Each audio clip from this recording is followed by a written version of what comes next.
ক্যালাজিওন আর স্টাই, এই জিনিসটা আমাদের বুঝতে হবে। ক্যালাজিওনের ট্রিটমেন্ট একরকম, স্টাই ট্রিটমেন্ট একরকম। ক্যালাজিওন সাধারণত লিড মার্জিন থেকে একটু দূরে হবে। হ্যাঁ, টার্সাল প্লেটে ওটা লিড মার্জিন থেকে দূরে হয় একটু, ওটা হলো ক্যালাজিওন। এটা একটা মানে হার্ড আর সফট হইতে পারে, হার্ড একটা নোডিউল বা সোলিং হইতে পারে, যেটা পেনলেস সাধারণত। আর যেটা স্টাই সেটা হচ্ছে আইল্যাশের যে গোড়াটা আছে, আইল্যাশের গোড়াতে হইতে পারে বা লিড মার্জিনে হয়, এটা পেইনফুল হয়, পেইনফুল 5 পয়েন্ট থাকে অনেক সময়। আর এটা লিড মার্জিন, দুইটার পার্থক্য করার সহজ বুদ্ধি, একটা লিড মার্জিন থেকে দূরে, একটা লিড মার্জিনের কাছে। একটা পেন থাকে, একটা পেনলেস হয়। কিন্তু ক্যালাজিওন যখন পেনফুল হয় তখন সেটা ইনফেক্টেড ক্যালাজিওন বলা হয়, ওটা আলাদা। কিন্তু দুটো ট্রিটমেন্ট আলাদা। যেমন ক্যালাজিওনের ক্ষেত্রে আমরা কি করতে পারি, প্রথমেই আমরা পেশেন্টকে কিন্তু বলবো না ইনসিশন কিউরেটেজ না, প্রথমে তাকে বলবো যে এটা মানে কাউন্সিলিং করা লাগবে, যে এটা সেরে যায় অনেক সময়। আপনি 14 দিন পর্যন্ত একটু হট কম্প্রেশন দেন, একটা হট কম্প্রেশন দিতে বলবো, দিনে 3 থেকে 4 বার কম্প্রেশন, হট কম্প্রেশন দিলে অনেক সময় রিজলভ হয়ে যায়। যদি নয় তার সাথে দিয়ে দেবো একটা সিস্টেমিক ব্রড স্পেকট্রাম অ্যান্টিবায়োটিক, যেমন ফ্লুক্লোক্সাসিলিন দেই আমরা, আর তার সাথে একটা টপিক্যাল অ্যান্টিবায়োটিক ড্রপ দিই। টপিক্যাল দিই যেন কখনো পাস্ট হলে সেকেন্ডারি ইনফেকশন প্রিভেন্ট করার জন্য। আচ্ছা, তারপরে কি দিব, যদি তার 14 দিনেও না কমে বা 1 মাসে না কমে, সেক্ষেত্রে তাকে আমরা দিব কি, তাকে বলতে হবে যে এটা ইনসিশন অ্যান্ড কিউরিটেস করতে হবে। তার মানে যদি বড় হয় রেফার করবে একটা অপথলমোলজিস্টের কাছে, যে আপনি একজন চোখে ভালো ডাক্তারকে দেখান, তার কাছে আমরা রেফার করব। কিন্তু তার আগে আমরা তাকে কি দিব ট্রিটমেন্ট, প্রথমে কি বললাম যে আমি তাকে ফ্লুক্লোক্সাসিলিন, ক্যাপসুল ফ্লুক্লোক্সাসিলিন দিনে 4 বার, হ্যাঁ 6 আওয়ারলি দিব, তার সাথে একটা অ্যান্টিবায়োটিক ড্রপ দিব 6 আওয়ারলি, এটাও 7 থেকে 14 দিন। হট কম্প্রেশন মাস্ট, দিনে টয়েস থেকে 3 টাইম ডেইলি এটা দিতে পারি। দেওয়ার পরে যদি তাও না ইমপ্রুভ হয়, 1 মাস পরে আমরা বলবো যে আপনার ইমপ্রুভ হচ্ছে না, তাহলে একজন অপথলমোলজিস্টকে বা চোখের ডাক্তারকে দেখান, দরকার। ঠিক আছে, এটাই হলো আমরা ট্রিটমেন্ট। আর স্টাই হলে আমরা সেক্ষেত্রে কি করি, স্টাই যদি পাস হয়ে যায় সেক্ষেত্রে আপনারা কিছু করবেন না, এটা হচ্ছে অপথলমোলজিস্টের কাছে রেফার করবেন। যদি পাস না ফরমেশন হয় সেক্ষেত্রে আপনি একটা নন স্টেরয়েড অ্যান্টি ইনফ্লামেটরি ড্রাগ দিবেন, ব্রড স্পেকট্রাম অ্যান্টিবায়োটিক দিব, যেমন ফ্লুক্লোক্সাসিলিন, হট কম্প্রেশন দিব, আর একটা অ্যান্টিবায়োটিক টপিক্যাল ড্রপ দিব। আর ইনফেক্টেড ক্যালাজিওনের ক্ষেত্রে কি করব, ইনফেক্টেড ক্যালাজিওনকে আমরা বলি ইন্টারনাল হডেনাম। এটাতে আমরা সাধারণত কি করব, পেইনফুল হয়, এটা painful tender সোলিং of the eyelid, এটা পেন থাকে খুবই এবং টেন্ডার হবে, কিন্তু এটা লিড মার্জিন থেকে দূরে থাকবে। আমরা আগে বলছি স্টাইও কিন্তু পেন হয়, এটা ইনফেক্টেড ক্যালাজিওনও পেন হবে, কিন্তু ক্যালাজিওনটা দূরে হবে লিড মার্জিন থেকে। সেক্ষেত্রে আমরা দিতে পারি ক্যাপসুল ফ্লুক্লোক্সাসিলিন 500 মিলিগ্রাম, এটা 4 টাইম ডেইলি 6 আওয়ারলি দেওয়া হয়। তারপর ট্যাবলেট প্যারাসিটামল দিতে পারেন যদি পেন থাকে, তাহলে নন স্টেরয়েড অ্যান্টি ইনফ্লামেটরি ড্রাগও দিতে পারেন, টোব্রামাইসিন বা মক্সিফ্লক্সাসিন আই ড্রপ, বা এক কথায় যেটা বলে ব্রড স্পেকট্রাম টপিক্যাল অ্যান্টিবায়োটিক। আর একটা হচ্ছে বেড টাইমে অয়েন্টমেন্ট দিতে পারেন যদি ডিসচার্জ থাকে। অনেক সময় হয় কি, ওই ইনফেক্টেড ক্যালাজিওনটা বাস্ট হয়ে চোখের মধ্যে ইনফেকশন করে কনজাংটিভাইটিস করে ফেলে। আর প্ল্যানটা কি থাকবে যে হ্যাঁ, ইনফেক্টেড ক্যালাজিওন পাইলে নিজে কখনো ট্রিটমেন্ট করার চেষ্টা করবেন না, আপনি সাপোর্টিভ ট্রিটমেন্ট দিয়ে একজন অপথলমোলজিস্টের কাছে রেফার করবেন, কারণ তার ইনসিশন কিউরেটেজের দরকার। আর এফেক্টেড পার্টে অবশ্যই হিট দেওয়া লাগবে। এটা গেল আমাদের ক্যালাজিওন সম্পর্কে। আমরা নেক্সট যে ডিজিজটা নিয়ে আলোচনা করব সেটা হচ্ছে হার্পিস জোস্টার অপথ্যালমিকাস। হার্পিস জোস্টার অপথ্যালমিকাস একটা হচ্ছে কমন ইনফেকশন, যেটা সাধারণত ভেরিসেলা জোস্টার ভাইরাস দিয়েই হয়, এবং এটা এল্ডারলি পেশেন্টদেরকে আর ইমিউনো কম্প্রোমাইজ পেশেন্টদেরকে এফেক্ট করে। এটা একটা ইনিশিয়াল এক্সপোজার হওয়ার পরেই হয়। ভাইরাসটা ট্রাইজেমিনাল গ্যাংলিয়নে ল্যাটেন্ট অবস্থায় থাকে। সে কারণে কোনো কারণে ইমিউনো কম্প্রোমাইজড হলে বা এল্ডারলি পেশেন্ট হলে এটা আবার দ্বিতীয়বার এফেক্ট করে। তো আমরা প্রথমেই কি করবো, প্রত্যেকটিকে হার্পিস জুস্টার ইনফেকশন করলেই কি আমাদের হার্পিস জুস্টার অপথ্যালমিকাস হবে? না। হ্যাচিসন্স রুল অনুযায়ী বা হ্যাচিসন্স সাইন বা রুল যেটা বলি, যে যখন tip of the nose involve হবে, মনে করেন ভেসিকুলার ইরাপশন যদি টিপ অফ দ্য নোজকে ইনভলভ করে, তাহলে সেক্ষেত্রে আইটা ইনভলভ হয়, কারণ দুটাই আমাদের ন্যাজোসিলারি নার্ভদের সাপ্লাই হয়। ঠিক আছে, এটাই যখনই নোজ ইনভলভ হবে তার মানে বুঝতে হবে যে পেশেন্টটার চোখ ইনভলভ হবে। তো কি সিমটম নিয়ে আসে? সাধারণত ভেসিকুলার ইরাপশন হয় চারপাশে, ফরহেড, স্কাল্প, এর দিকে আমাদের ভেসিকুলার ইরাপশন থাকে। সিভিয়ার পেন থাকে, একটা প্রচুর পেন থাকে পেশেন্টের। হ্যাঁ, এটা হচ্ছে নিউরোজেনিক পেন হয় একটা, এটা সিভিয়ার পেন হয়। কোথায় হবে? ফিফথ নার্ভের বা ট্রাইজেমিনাল নার্ভের অপথ্যালমিক ডিভিশনে যে ডিস্ট্রিবিউশন থাকে সেই সব ডিস্ট্রিবিউশন অনুযায়ী তার পেন হয়। ফটোফোবিয়া হবে এবং ল্যাক্রিমেশন হবে।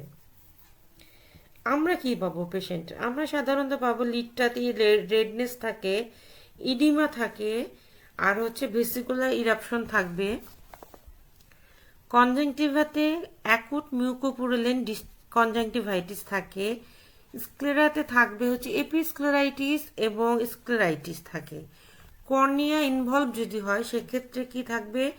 সেক্ষেত্রে তার কেরাটাইটিস হয়, সেটা পাংটাল এপিথেলার কেরাটাইটিস আর ডেন্ড্রাইটিক কেরাটাইটিস হইতে পারে। তো আমরা কি কি দেখে তাহলে বুঝবো? প্রথমে তার একটি স্কিন লেশন থাকবে। স্কিন লেশনটা হচ্ছে কি ভেসিকুলার একটা ইরাপশন থাকে, সাধারণত বডির এক পাশে বা ফেসের এক পাশে ইনভলভ হয়। যদি নোজ ইনভলভ হয় সেক্ষেত্রে আমাদের আইটাও ইনভলভ হবে। আর কি থাকবে? পেন থাকবে, সিভিয়ার পেন থাকে along the distribution of ophthalmic division of trigeminal or fifth nerve. ঠিক আছে। আর ফটোফোবিয়া, ল্যাক্রিমেশন থাকে। লিডটা কি থাকবে বললাম? যে রেডনেস থাকে, ইডিমা থাকে, ভেসিকুলার ইরাপশন থাকে। কনজাংটিভাতে অ্যাকুট মিউকোপুরুলেন্ট কনজাংটিভাইটিস হয়। স্ক্লেরাতে স্ক্লেরাইটিস হয়। কর্নিয়াতে পাংক্টাড এপিথেলিয়াল কেরাটাইটিস আর ডেন্ড্রাইটিক কেরাটাইটিস হইতে পারে। তারপরে সেন্সেশনটা, কর্নিয়াল সেন্সেশনটা ডিমিনিশড বা অ্যাবসেন্ট থাকতে পারে। আর আইরিশটা ইউজুয়ালি অ্যাকুট আইরাইডোসাইক্লাইটিস হইতে পারে, বা আইরাইটিস থাকে বা ইউভাইটিস থাকে। তারপরে ইন্টারঅকুলার প্রেশারও রেজড হইতে পারে, রেটিনাতে নেক্রোসিস হয়। আর নিউরো অপথলমোলজিক্যাল কি সাইন পাওয়া যাবে? অপটিক নিউরাইটিস হইতে পারে এবং ক্রিনিয়াল নার্ভ প্যারালাইসিস হয়। তাহলে কি বললাম? রেটিনাতে আমাদের অ্যাকুট রেটিনাল নেক্রোসিস হবে, এবং যখন নিউরো অপথলমোলজিক্যাল কন্ডিশন হয় সেটা হচ্ছে কখন? অপটিক নিউরাইটিস এবং ক্রিনিয়াল নার্ভ প্যারালাইসিস হয়।